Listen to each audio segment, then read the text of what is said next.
Hello friends, आपका स्वागत है मेरे चैनल भक्ति की शक्ति में। आज मैं आपके लिए अघन मास की कहानी लेकर आई हूँ। अगर आपको ये कहानी पसंद आए तो कमेंट बॉक्स में विष्णु भगवान की जय अवश्य लिखें। और यदि आप मेरे चैनल पर नए हैं और अभी तक आपने मेरे चैनल को सब्सक्राइब नहीं किया है तो प्लीज़ सब्सक्राइब कर लें और बेल आइकन पर प्रेस कर दें ताकि मेरे नए आने वाली वीडियो की नोटिफिकेशन आपको मिलती रहे। एक नगर में एक राजा रहते थे।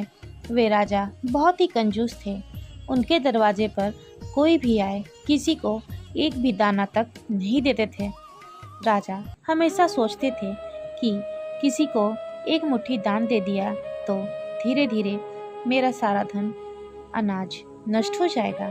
फिर मेरे बच्चे क्या खाएंगे? फिर मेरे बच्चों का क्या होगा और उनके बच्चों का क्या होगा? एक दिन की बात है, राजा ने अपने मंत्री से पूछा कि तुम बताओ मेरे पास कितना धन है? मेरे धन से मेरी कितनी पीढ़ियां बैठकर खा लेंगी? मंत्री कुछ देर तक सोचता रहा। फिर वो राजा से बोला, महाराज, आपके पास इतना धन है कि आपकी आने वाली 7 पीढ़ियां बैठकर खाएंगी, तब खत्म होगा आपका ये सारा धन। आपकी 7 पीढ़ियों को कोई परेशानी नहीं होगी। तब राजा सोचते हैं कि मैं इतना कंजूस हूँ, फिर भी एक दिन मेरा सारा धन खत्म हो जाएगा। मेरी 7 पीढ़ी से आगे की पीढ़ी क्या खाएगी? अब क्या होगा? इसी चिंता में राजा खाना नहीं खाते। तब रानी ने कहा, क्या बात है, आप भोजन क्यों नहीं कर रहे हैं? राजा बोले, कुछ नहीं, मुझे भूख नहीं है। फिर रानी बार बार खाना खाने को कहती है तो राजा थोड़ा सा खाना खा लेते हैं। इसी तरह कई दिन बीत गए और राजा धीरे धीरे बीमार हो गए। तब रानी को बहुत चिंता होने लगी कि राजा को क्या हो गया है। एक दिन की बात है, राजा के दरवाजे पर एक साधु महात्मा आए तो रानी बाहर निकल कर आई और साधु बाबा से बोली कि मेरे पति तो किसी को दान नहीं देते, लेकिन अभी वो सो रहे हैं, इसलिए मैं आपको अन्न दान देती हूँ। फिर रानी ने साधु बाबा को अन्न दान दिया और बोली, मेरे पति 1 महीने से बीमार हैं, पता नहीं उन्हें किस बात की चिंता है। बाबा बोले, अपने पति को बाहर बुलाओ।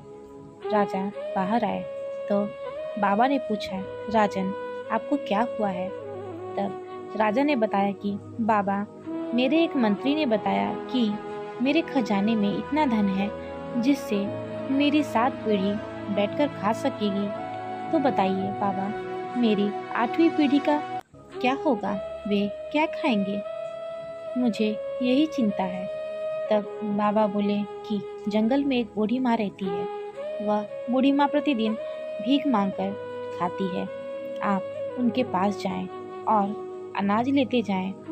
आपकी समस्या वो बूढ़ी माँ हल कर देगी। राजा सोचते हैं कि वह मेरी समस्या को हल कर देंगी। लगता है वो मुझे धन देंगी। राजा ने एक बोरा अनाज ले लिया और जंगल में गए। जंगल में जाकर बूढ़ी माँ से राजा और रानी ने कहा, माई, हम आपके लिए अनाज लाए हैं, आप रख लीजिए। बूढ़ी माँ बोली, बेटा, मैं तो रोज मांग कर लाती हूँ और खाती हूँ। रानी बोली, माई, तो कल खा लेना। बूढ़ी माँ ने कहा, कल का कल देखा जाएगा, मैं आज अन्न मांग कर लाई हूँ, मैं इतने अनाज को कहाँ रखूँगी, आप अपना अनाज ले जाइए। तब राजा को समझ में आया कि ये बूढ़ी माँ रोज भीख मांगती है, इतनी दुखी है, फिर भी इसे कल की चिंता नहीं है।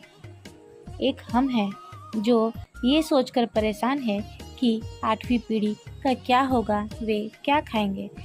जब हम कमा रहे हैं वैसे ही हमारा लड़का भी कमाएगा और फिर उसका लड़का भी कमाएगा, उसके बाद उसका लड़का भी कमाएगा, उसके पास भी धन होगा। राजा ने सोचा, अब से मैं भी दान करूंगा और अपना धन धर्म कर्म में लगाऊंगा।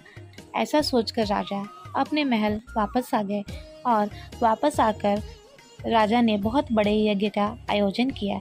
बहुत सारे संतों को आमंत्रित किया। राजा ने उस बूढ़ी माँ को भी बुलाया। बूढ़ी माँ आई। जब सब संत भोजन कर रहे थे तो उस बूढ़ी माँ ने एक संत के पैर पकड़ लिए और बोली, ये मेरे प्रभु हैं, आप मुझे वचन दीजिए कि मैं बैकुंठ में वास पाऊँ। यह सब देखकर राजा बोले, माई यह क्या कह रही हो? तब बूढ़ी माँ बोली, ये मेरे प्रभु हैं, इन्होंने मुझे बैकुंठ ले जाने का वचन दिया है। राजा ने पूछा, बैकुंठ क्या है? तब बूढ़ी माँ बताई, जो लोग दान पुण्य करते हैं, पूजा पाठ करते हैं, भजन कीर्तन करते हैं, उन्हें बैकुंठ प्राप्त होता है। ऐसे लोग मरने के बाद भी सुख भोगते हैं और जो पापी होते हैं उन्हें नरक में दुख भोगना पड़ता है।